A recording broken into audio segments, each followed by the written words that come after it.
What is up guys, Dan at the side. In this video, I'm going to show you how you can connect your Calendly and Stripe to create new paid meetings.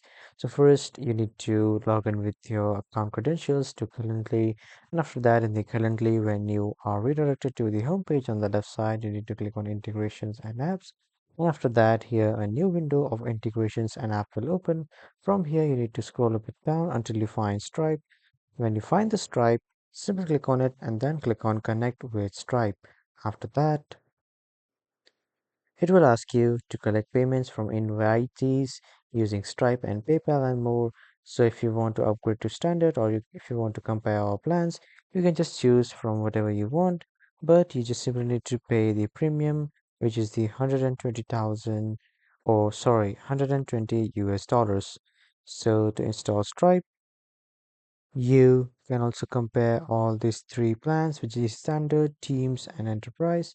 And after that, you can just simply select and then pay for it. And when you have paid for it, you can just simply log in with your Stripe account to connect your Stripe with Calendly, and then you can create new paid meetings.